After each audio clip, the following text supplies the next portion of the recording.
Unaona timu? Yes, mawiti yani unasikia ni kama uko hai. Ni kama ndio. Unasikia fiti. Hii ni mali yangu, safi alafu inaenda chain huko. Mali yako? Unconditionally babe. Baby sikufanya kitu alafu sikuwa najua. Ati nasikia nini? Nini? Unamsikiza huyu. Sasa na wewe unaongea namna gani kama ujui hii story? Unakaa namna gani Lakini madhili tape unafanya simu tuli unafaa kuwa Lendimbrianga.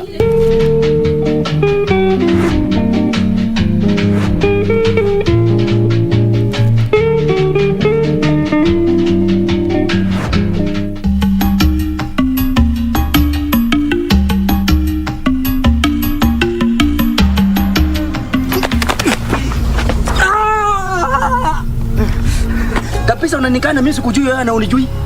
Nimekusahau. What the hell is this? What the? Chani, unafanya nini? Wachana na yeye. Wachana na yeye. Of course you lied to me. Oh my goodness.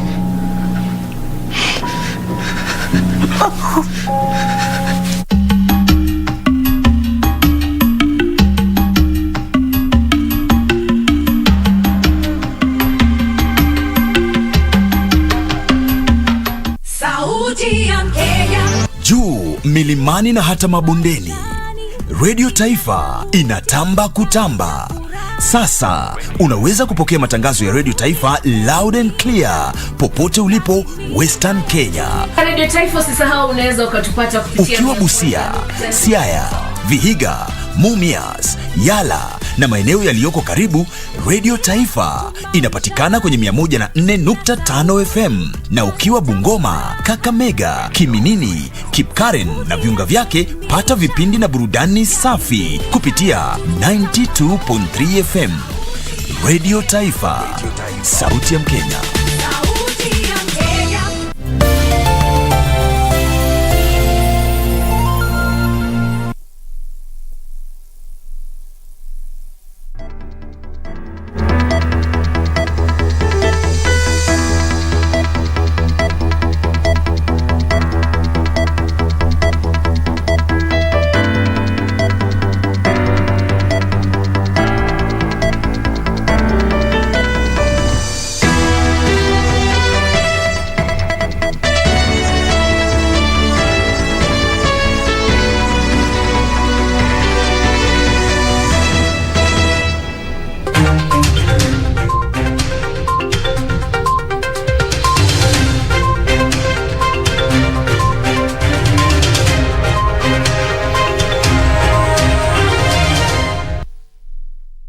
Good evening, welcome to Prime Edition. I am Cynthia Nyamai. Now, the government has ruled out possibility of vaccination of COVID-19 to children under 18 years. And also in business, we tell you more about KTDA. Some of the officials might be prosecuted in a month's time. And in sports, details on the Safari Sevens. Karen Kibet will have those stories for you. They will be coming up shortly. But first, let's have the highlights.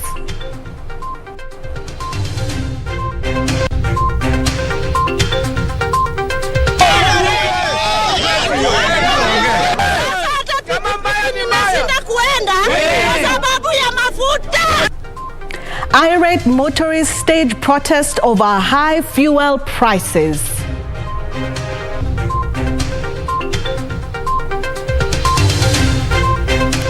Slap on the wrist. Former sports CS Hassan Wario walks to freedom after parting with 3.6 million shillings fine. Hawa maaskofu wamesema wanataka kuniweka pamoja na rais. Mimi niko asubuhi na mapema bila condition, kwa sababu mimi namheshimu rais. On a reconciliation tone, DP William Ruto holds out on olive branch to his boss.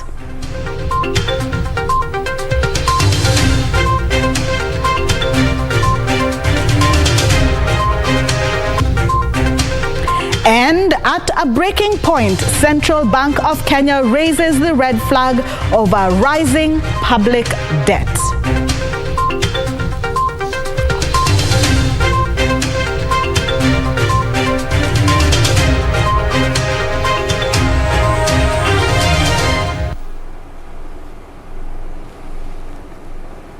Now, the uproar following Tuesday's fuel price hike has taken a different turn after irate motorists staged demonstrations along the Migori-Isabunia highway, paralyzing transport along the busy highway for hours, and armed police officers watched helplessly as the irate motorists parked their vehicles in the middle of the Migori town bridge, the only access point to the town, claiming they had run out of fuel. The development coming even as Motorists Association of Kenya called for the immediate disbandment of the Energy Petroleum Regulatory Authority (IPRA) for failing in their duty.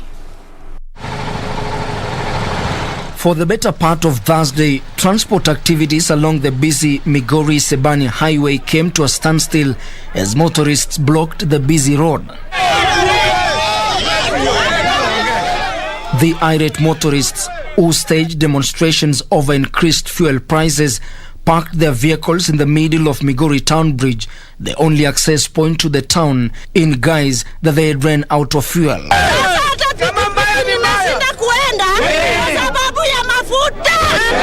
Tunataka kujua ni nini makosa tumefanya, ndio maana kila siku bei ya mafuta inaongezeka.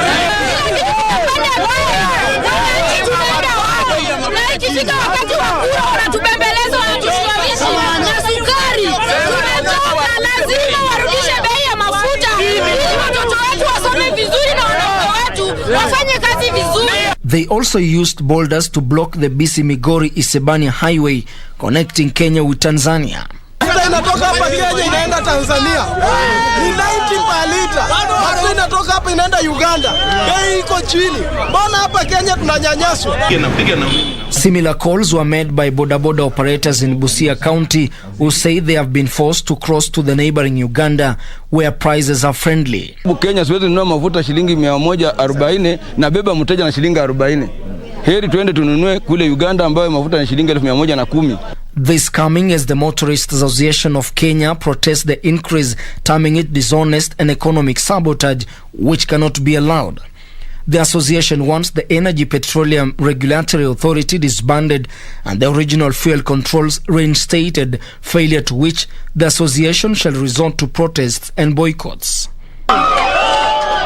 The fuel price increase continuing to elicit more reactions among leaders. Subcommittee ya cabinet ya serikali yetu waketi chini kwa njia ya dharura. Kamati pia ya bunge ya mambo ya energy waketi chini pamoja na waziri, watueleze na waeleze Kenya na watoe advice kwa serikali. Serikali, tafadhali, wananchi wanaumia, COVID imewafinya, uchumi umewafinya. Punguza hii mambo ya kuongeza ushuru kwa mafuta kwa sababu inaumiza mwananchi. This even as business community calls on the public and private sector to have a serious conversation to address the rise in fuel prices in the country. Raising taxes to improve your well-being or your economy is like trying to stand in a bucket and lift yourself up. It is impossible. Ben Chumba, Prime Edition.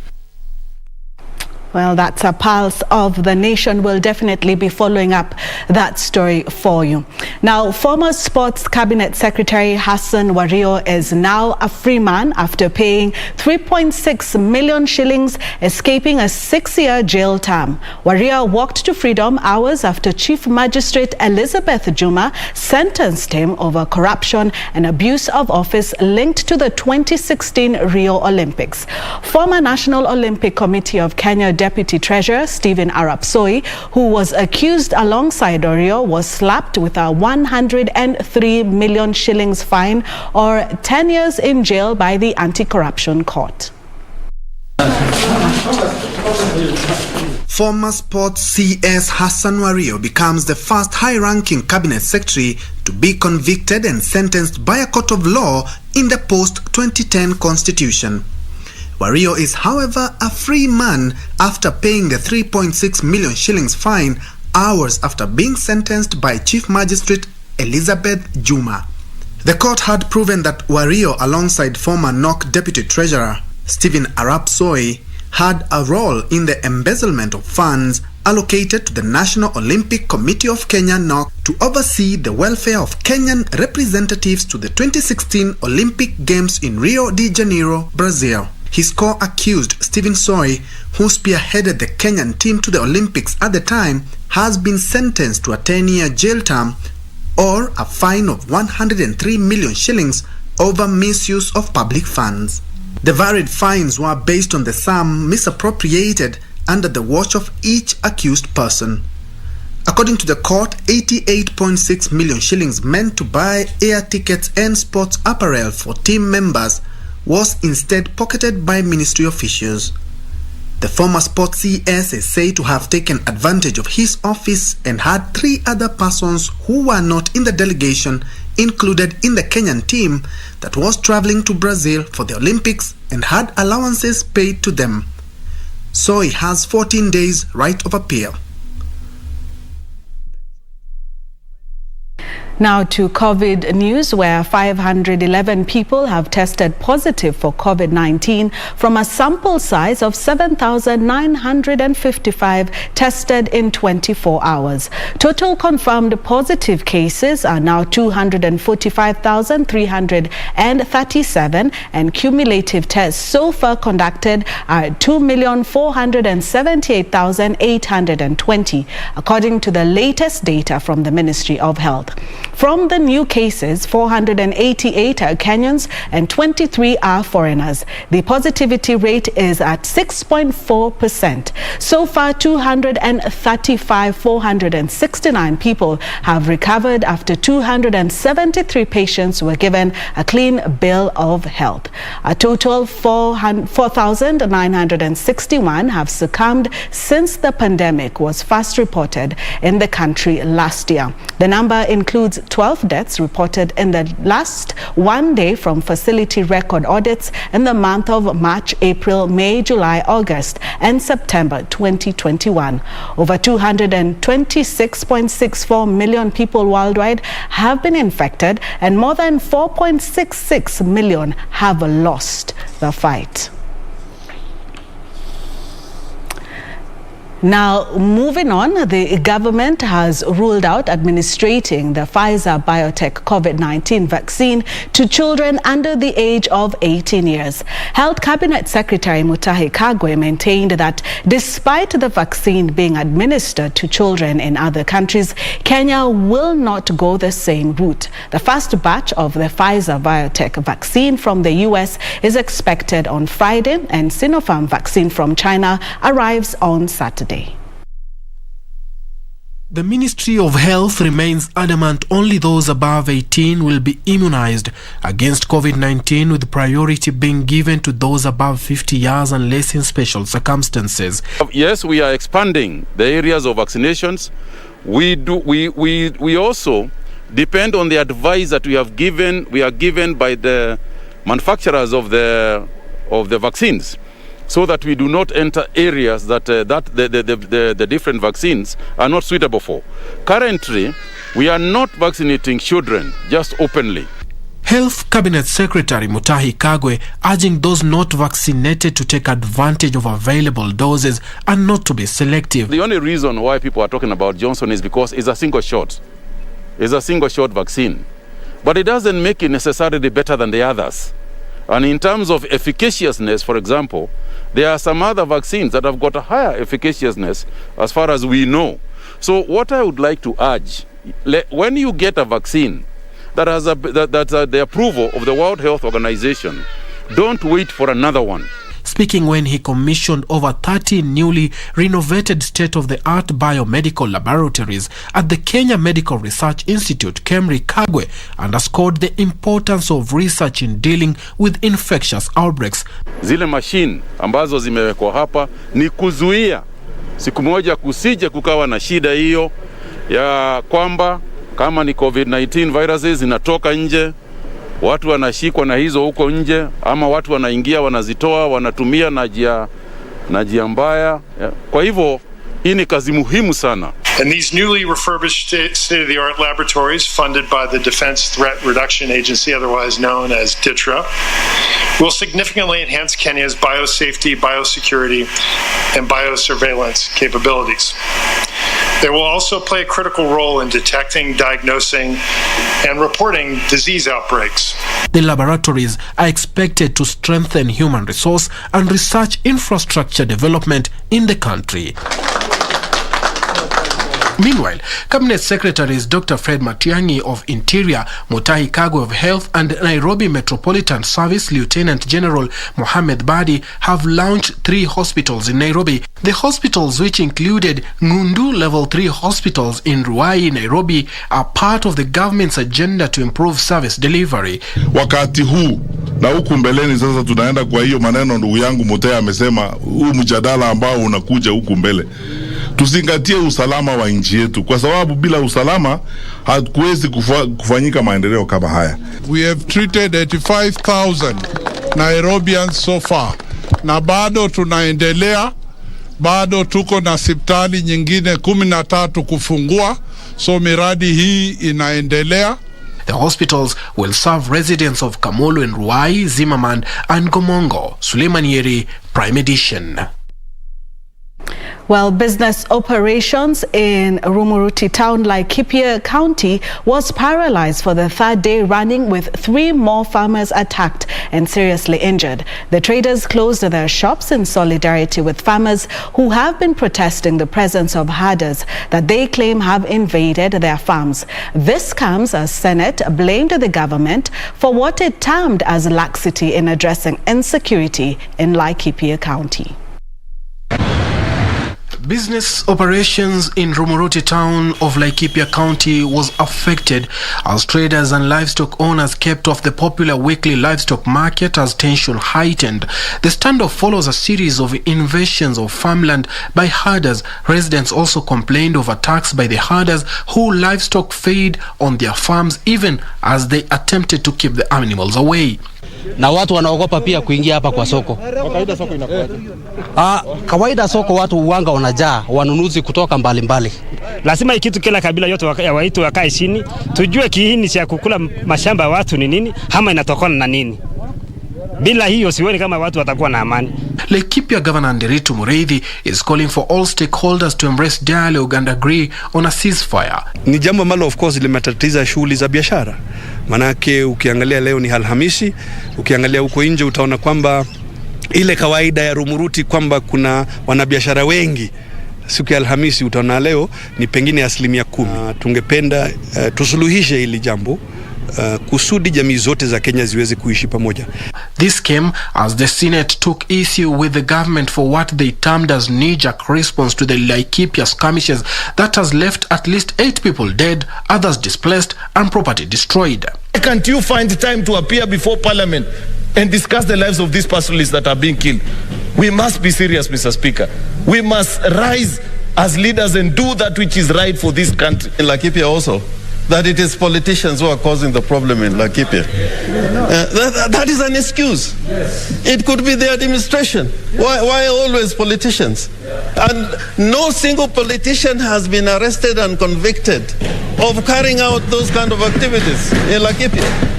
This development coming even as Tiati MP William Kamket was released on a bond of 1 million shillings by a Nakuru court after being detained for 2 days following skirmishes in Olmoran, Laikipia County. He has also been barred from visiting Laikipia and Amaya as investigations continues. He will appear in court on 4th October 2021.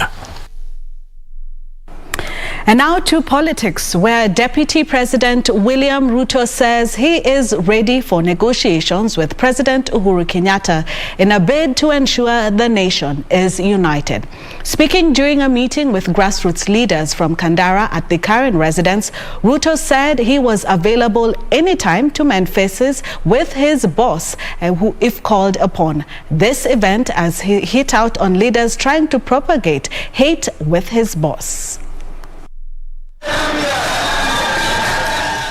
A day after the Catholic Church called on President Uhuru Kenyatta and his Deputy President William Ruto to mend fences for the greater good of the country, Deputy President William Ruto has taken the heed.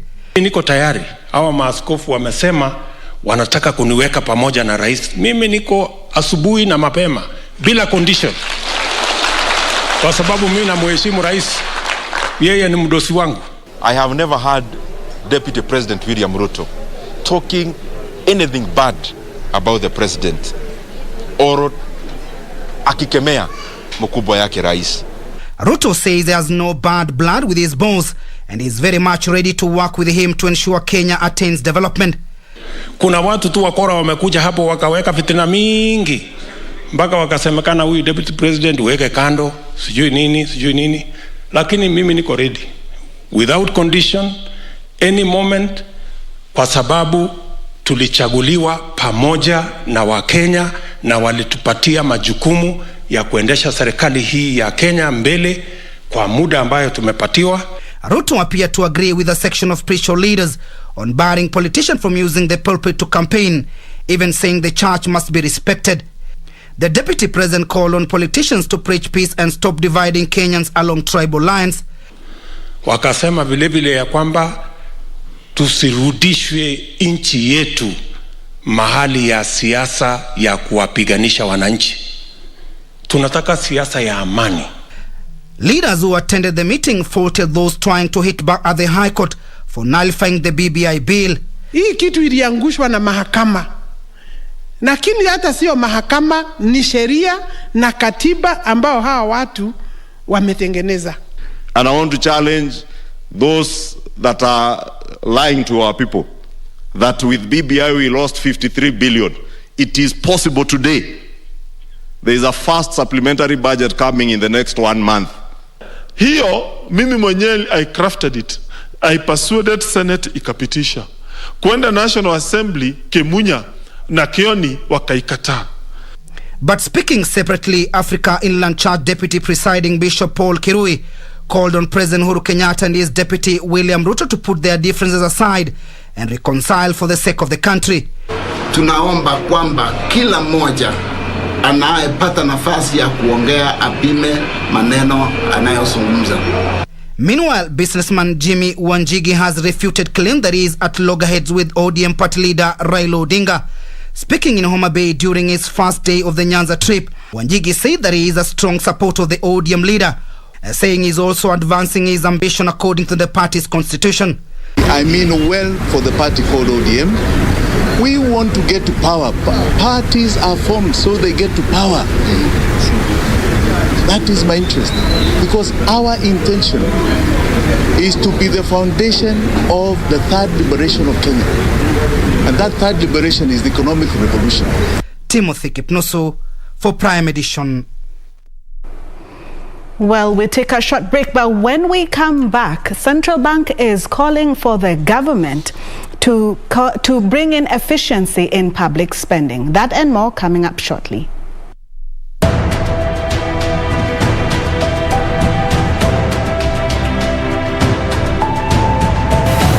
Kwa niaba ya wote ambao wamehusika kwa kazi hii tangu miaka 5-6 iliyopita, ningetaka kutoa shukrani kwa Baba Taifa kwa kukubali kuja hapa kuweka jiwe la msingi.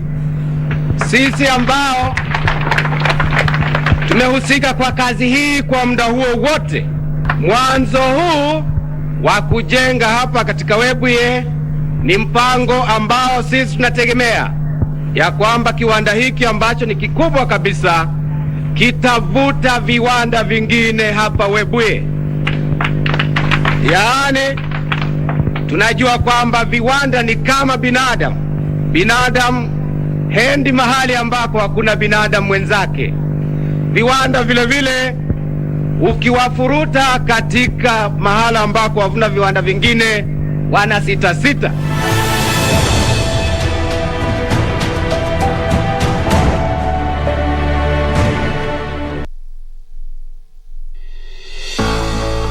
The transformation of the public service in Kenya is in top gear.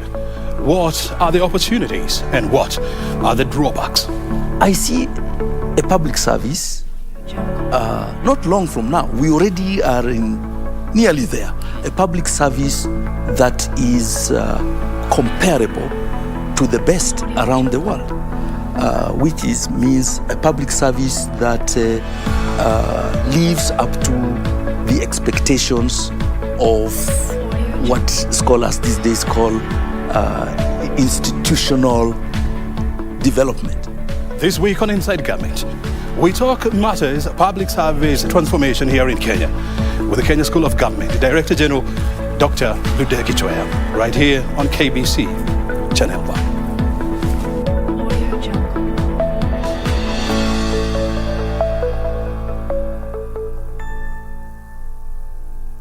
We bring you a weekly health show where we will give you an opportunity to learn about some of the common illnesses and even how to avoid them, to help you make an informed health decision and even get some important information regarding how to improve your health. Every week, you will be joined by health experts within their own field, even as we discuss preventions to health issues. Your Health Show every Sunday at 6:30 p.m. with me, Purity Museo, only on KBC.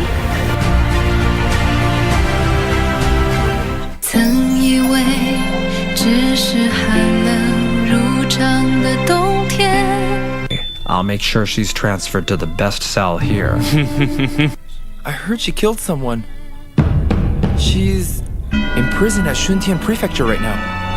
We'll make an example of her and eliminate her from our industry. Take this pendant here. Take it to Minister Jung and ask them to find out the truth. Hold on. Any chance you can send word to my family and ask them to send me something called golden reed stem soup? 曾以为只是寒冷如常的冬天，不管我倔强的执念。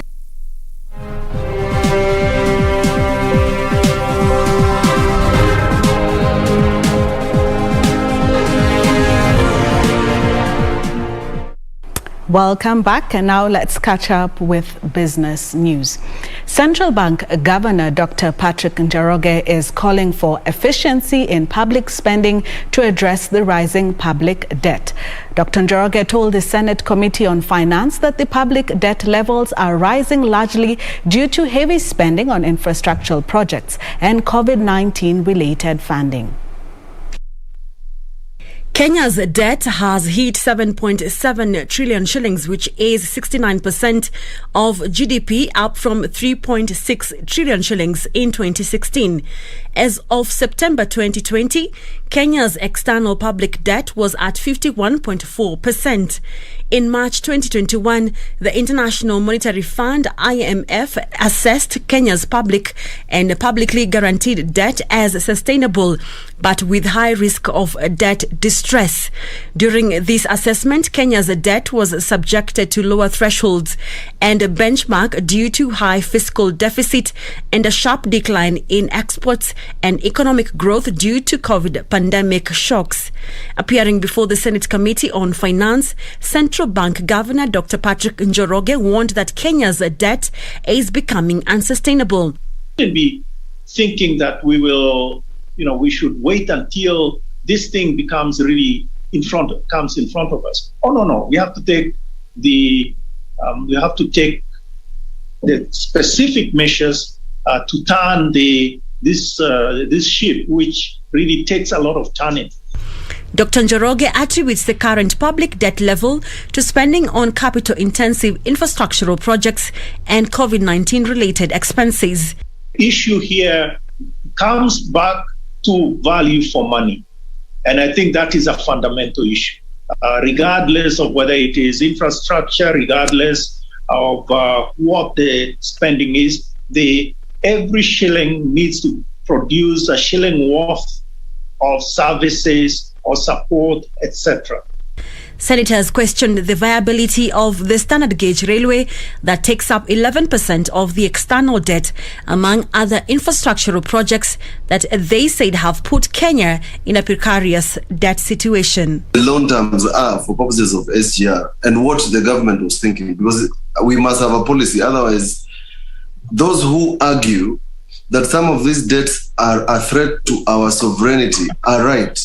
Now, the debt of 327 billion shillings, the interest rate is 2%, the repayment period is 13 years, the grace period is 7 years. Now, you don't need to be a genius to know that, in fact, we are going to default on this loan, if we haven't already. He says to avoid a debt trap situation, the government needs to increase efficiency in public spending, fiscal consolidation, and explore non-debt financing options for public investments. Now, the government has assured that there is a plan in place to ensure preferential market access to the United States once the Africa Growth and Opportunity Act deals in the end of the year 2025. Industrialization and Trade Cabinet Secretary Betty Maina says Kenya's negotiations with the U.S. are at an advanced stage and that recent trade deals with the European Union and the United Kingdom would also secure markets for Kenyan products. Here at one of Kenya's major export